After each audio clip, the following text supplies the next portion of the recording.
Hello, and welcome to my backyard in Fort Worth, Texas, where it was 92 degrees yesterday on February 25th. So that's always a nice preview of what July and August will probably be like.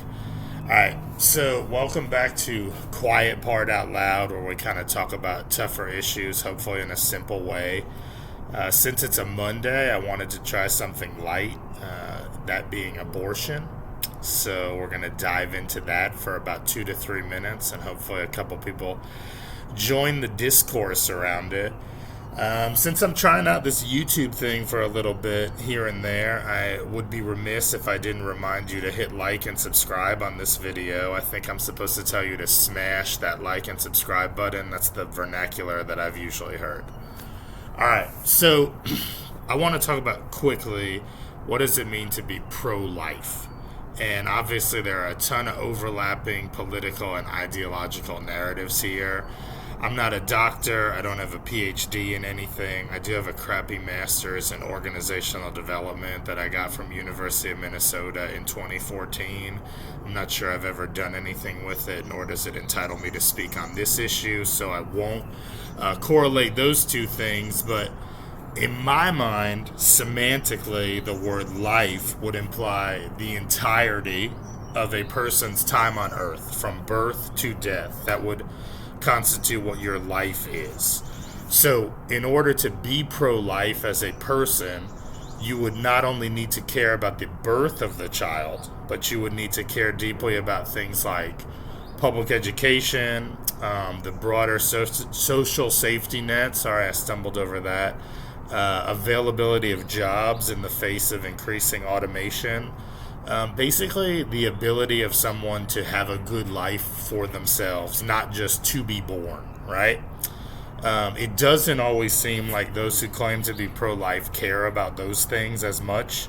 They seem to care more about the birth side of it, which leads me often to believe that we're more a pro-birth society, not a pro-life society.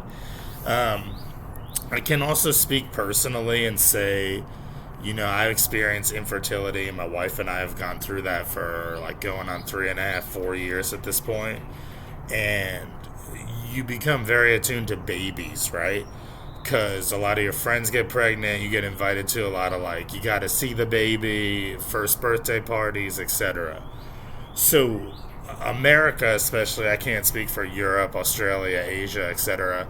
America has a deep love and fascination with babies, which is completely logical because they represent a new beginning. And if you want to get really deep, a lot of babies represent either the culmination of a woman's story or the beginning of a woman's story. So I totally get it.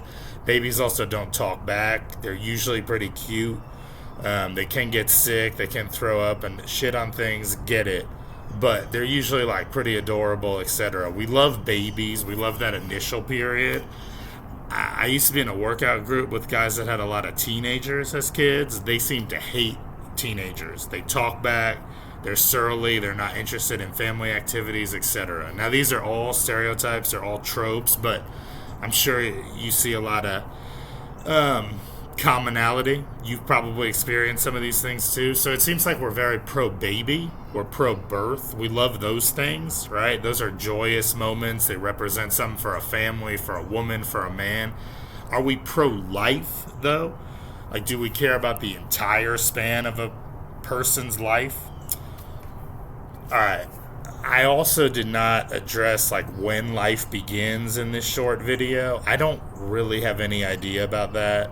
I can tell you, having done IVF twice with that Alabama ruling, I don't think a frozen embryo is life. I would say that seems pretty ridiculous, especially if you're a big Instagram aficionado. You're probably not going to get 1,000 likes on a frozen embryo photo. You might get 1,000 likes on a newborn photo. Sadly, I know that is a barometer for some people. One of my only friends that's a doctor is pretty conservative. I would say bordering on make America great again conservative level. And he's even told me he thinks that it's 22 weeks, which I think is viability, or the low bar for viability. I know a couple people that had kids at 24 weeks, 27 weeks. Those kids are flourishing, kindergartners and second graders now. So I know it's dangerous, but I think 24, 27 is doable. I think 22 is the low bar. So you could say 22 weeks is it. I know some people say 6 weeks. Some women don't even know at 6 weeks, so that's a whole nother sidebar there. I don't think it's conception personally, although I know if you're deeply religious or your family told you that it's conception, you might believe that. There's so much disagreement on when it begins that I almost feel like you need to chuck that out in the discussion, and instead you need to talk about like what is life, and if not even the beginning, but life is the whole thing. So to be pro-life, you'd have to want people to be supported at every stage, right?